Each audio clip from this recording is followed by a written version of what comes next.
दिए में जो फूल बत्ती लगती है, गोल बत्ती लगती है, गोल वाली, ये बत्ती हमेशा कोई विष्णु भगवान की पूजन कर रहे हो, शिव जी की पूजन कर रहे हो, कोई अन्य देवता का अगर आप स्मरण कर रहे हो तो गोल बत्ती लगाई जाती है। भगवान के मंदिर में पूजन कर रहे हो तो गोल बत्ती लगाएं। लंबी बत्ती, लंबी वाली जो बत्ती होती है, लक्ष्मी की पूजन में, देवी पूजन में, जितनी भी माताओं की आप पूजन करोगे, जितनी भी देवियों का आप स्मरण करोगे, उसमें लंबी बत्ती का प्रमाण है। पितरों की पूजन में लंबी बत्ती का प्रमाण है। पितरों को कभी गोल बत्ती नहीं लगती। आप मटके के पास में, परिंदे के पास में, जल के पात्र के पास में कोई भी अगर दिया लगाएंगे तो वहां गोल बत्ती रखकर लगाएंगे तो घर में लक्ष्मी नहीं टिकेगी। कई लोग कहते हैं कि परिंदे के पास, मटके के पास में, पानी के स्रोत के पास में जहां जल भरते हैं, हंडा रखते हैं, टंकी रखते हैं, वहां पर मटके के पास बत्ती लगाओ, दिया लगाओ, पितर शांत रहेंगे। तो पितरों को शांत करो, मना नहीं है, पर दिया लगाने का नियम है कि पितरों को अगर आप दिया लगा रही हो मटके के पास, परिंदे के पास, या अमावस्या के दिन पितरों के लिए अगर दीप लगा रही हो तो गोल बत्ती अगर लगाओगी तो कार्य कभी सफल नहीं होगा। धन आएगा जाएगा, टिकेगा नहीं। इसलिए पितरों के लिए अगर दिया लगाना है, पूर्वजों के लिए दिया लगाना है, पितरों के लिए अगर दीप लगाना है तो लंबी बत्ती लगाइए। लंबी बत्ती महाराज, लंबी बत्ती का प्रमाण हमारे यहां शास्त्र का, गोल बत्ती का प्रमाण। और सुंदर चरित्र कहा, यदि आपके जीवन में बहुत ज्यादा लक्ष्मी से तकलीफ है, कष्ट बहुत ज्यादा है, या इसलिए शायद कहा जाता है कि भगवान को सर्वश्रेष्ठ कौन सा चंदन अच्छा लगता है। आपको पहले भी कथा में कहा, आगरा की कथा अगर किसी ने सुनी होगी तो उसमें वर्णन किया। भगवान को सर्वश्रेष्ठ चंदन कौन सा, भगवान को सर्वश्रेष्ठ चंदन कौन सा प्रिय है, वो कौन सा चंदन है जो भगवान विष्णु को लगाएं, राम को लगाएं, कृष्ण को लगाएं, वो कौन सा चंदन है जो श्री हरि को लगाया जाए। तो जीते जी भगवान विष्णु एक बार गले लगाते हैं, उसको कहते हैं हरि चंदन। कौन सा चंदन है? हरि चंदन। हरि चंदन बाजार में नहीं मिलेगा, हरि चंदन आपको बनाना पड़ेगा। कैसे बनाना है? तुलसी जब सूख जाए उसकी जड़ को निकाल लिया जाए, वो जड़ को पानी में धो लिया जाए, धोने के बाद उसको सिलवट्टे पर, पत्थर पर घिसा जाए और घिसकर उसमें थोड़ा सा कुंकू, रोली डालकर तैयार कर कर जो भगवान विष्णु के मस्तक पर, कृष्ण राम के मस्तक पर लगा देते हैं और उसकी एक बिंदी अपने हृदय पे लगा लेते हैं। जीते जी भगवान एक बार उसको गले लगाते ही हैं। हरि चंदन प्रियता। जैसे शिव महापुराण में रुद्र चंदन का भाव है,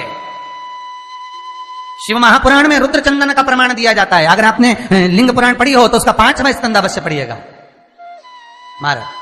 और शिव महापुराण अगर पढ़ रहे हो तो उसका कुमार खंड पढ़िएगा, जिसमें रुद्र चंदन का प्रमाण है। रुद्र चंदन कैसा? रुद्र चंदन का प्रमाण कैसा? तो महाराज कहा, चंदन घिसकर, पीला चंदन घिसकर उस चंदन को 3 मुखी रुद्राक्ष पर लपेट लिया जाता है। 3 मुखी रुद्राक्ष पर उस चंदन को लपेटा जाता है। लपेटोगे उसके बाद उसको ऐसा गोल करोगे तो एकदम चिकना हो जाए, एकदम चिकना, ठीक है, एकदम चिकना हो जाए। और उस चंदन को आप शिवरात्रि के दिन, और कोई से भी महीने की शिवरात्रि, किसी भी महीने की हो, सब फलदायी होती है। अगर आप पंचांग में देखेंगे तो शिवरात्रि लिखी हुई आती है, हर महीने शिवरात्रि पड़ती है। किसी भी महीने की शिवरात्रि पर रुद्र चंदन, अर्थात जो चंदन का आपने 3 मुखी रुद्राक्ष में लेपन करा है, उसका गोला बनाया है, वो चंदन अच्छा मोटा मोटा कर लेना, अच्छा बढ़िया, ऐसा नहीं थोड़ा बहुत ही लगा, पूरा रुद्राक्ष दिखना नहीं चाहिए। पूरा लपेट कर उसको शंकर के शिवलिंग पर ले जाकर रख दीजिए और फिर धीरे धीरे शंकर भगवान का जल अभिषेक करना प्रारंभ कर दीजिए। वो चंदन पूरा धीरे धीरे शंकर के शिवलिंग पर डलना चाहिए।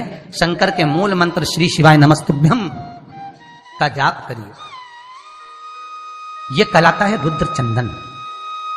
इस चंदन के अभिषेक से महाराज जो काम नहीं होता आप कर कर उस कार्य को प्राप्त कर सकते, सिद्ध कर सकते। रुद्र चंदन, हरि चंदन, रुद्र चंदन, ये वो चंदन है जो जीवन का सुख प्रदान करने वाले, हरि तत्व देने।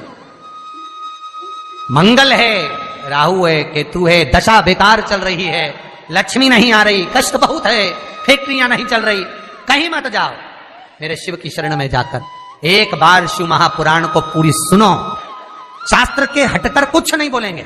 जो शास्त्र सम्मत है, स्कंद पुराण में, विष्णु पुराण में, नर्मदा पुराण में, लिंग पुराण में, शिव महापुराण में, भविष्य पुराण में जितनी जितनी बातें लिखी होती है उसको छाट छाट कर लेकर आते हैं, आपको बता देते हैं कि आप ये कर लो, उससे फायदा मिल जाएगा। कोई ज्योतिषी नहीं, कोई कुछ नहीं, बस केवल भजन करो, शंकर का अनुमोदन करो और विश्वास रखो शंकर पर, तो किसी को 1 रुपया देने की जरूरत नहीं पड़ेगी। भजन करो, विश्वास शंकर पर रखना, जन्म मरण और परण वो देगा, सुख वो देगा, समृद्धि वो देगा। जिसके घर में बहु रिद्धि सिद्धि हो, जिसके घर में अमोद और प्रमोद पोते हो, जिसके घर में शुभ और लाभ दरवाजे पर बेटे बनकर विराजमान होते हो, जिसके घर में स्वयं अखंड सौभाग्य देने वाली पार्वती हो, जिसके घर में लक्ष्मी देने वाली लक्ष्मी बेलपत्र के पेड़ के नीचे झाड़ू लगाती हो, जो स्वयं सरस्वती को स्वर प्रदान करता है वो शंकर है।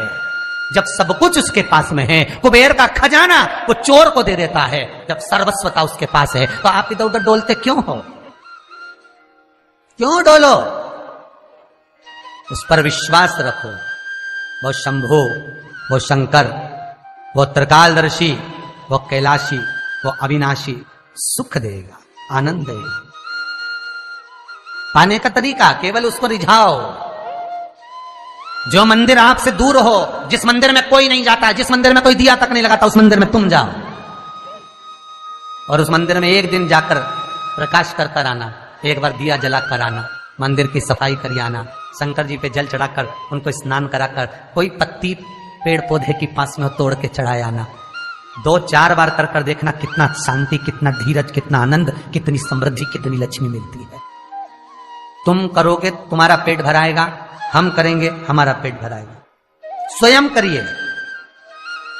तो ब्रह्मलोक के देवता ब्रह्मा हैं, वैकुंठ के देवता भगवान विष्णु हैं, और मृत्यु लोक का अगर कोई देव है तो वो महादेव है, केवल शंकर, केवल शिव, मृत्यु लोक का देव।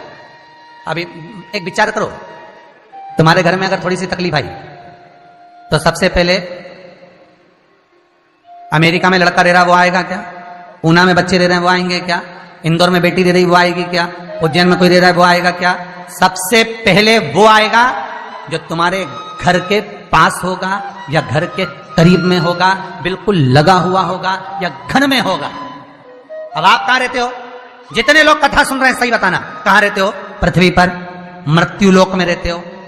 और पुकार किसको रहे हो? ब्रह्मलोक में। पुकार किसको रहे हो? वैकुंठ लोक में। पुकार किसको रहे हो? इंद्रलोक में। और जो घर के घर में रह रहा है, जो तुम्हारे पास में रह रहा है, जो मृत्यु लोक में रह रहा है, उसको तो बुला ही नहीं रहा। कई लोग कहते हैं मृत्यु लोक। कई लोगों की आदत है, पड़ोसन को तो खूब चाय पिलाएंगे, पड़ोसन की काकी के तो खूब पांव पड़ेंगे, पड़ोसन को तो चाय भी पिलाएंगे ना, इतना घूंघट रही ना, धोप भी लगाएंगे, पड़ोसन को तो खूब प्रणाम करे, पड़ोसन को तो खूब नमन करे, पड़ोस की काकी के ना, मौसी के ना, चाची के ना, इनके ना उनके। और घर की सास को तो कभी पांव नहीं पड़े, 30 त्योहार पे भी बस यही हाल है। जितना पड़ोसी है नहीं, जितना देवी देवता सबके तो धोख लगाए, सबके ने प्रणाम करे। और जो सास घर में बैठी है, महादेव जो मृत्यु लोक का देव है, इसके तो प्रणाम ही नहीं करे। तो किसी ने शंकर भगवान से पूछा, भोलेनाथ सब भगवान इधर, ये देवता का नाम, वो देवता का नाम, वो देवी का नाम, वो देवता का नाम सब ले, और तुमको तो कोई पूछे ही नहीं। शंकर भगवान बोले, भले नहीं पूछे, मरने के बाद तो मेरे पास ही आएगा। मेरे ससुर ने मुझे श्राप दिया है, दक्ष प्रजापति ने, शंकर मैं तुझे श्राप देता हूं कि तू शमशान में निवास करेगा। शंकर भगवान कह रहे, मैं तो शमशान में रह रहा हूं, जीते जी नहीं आएगा तो मरने के बाद तो आएगा। बापड़ा ऐसी गीली लकड़ी में जलाऊंगा, 3 दिन ठंडा नहीं करने दूंगा। हाँ मेरे पास, तब बताऊं तेरे। और तुम देखना 3 दिन तक ठंडा नहीं हो, पानी डाल डाल के ठंडा करना पड़े, जब जाके राख में से वो हड्डियां बटोरना पड़े। शंकर जी नहीं ठंडा करे, जपा दुनिया को जपा, मुझे भूल गए। जो करीब में है पहले उसको बुलाओ, साथ वो देगा। जो तुम्हारे पास में है पहले उसको बुलाओ, ले जाकर हॉस्पिटल तो छोड़ ही रहेगा। मृत्यु लोक का देव महादेव शंकर है। कष्ट भी हो तो पहले उससे कहो, दुख भी है पहले उससे कहो, रोग भी है पहले उससे कहो, अदालत में केस भी चल रहा है उससे कहो, पेशी करने जा रहे हो पहले उससे कहो। उसको कहो कि मैंने अब तेरे भरोसे पर सब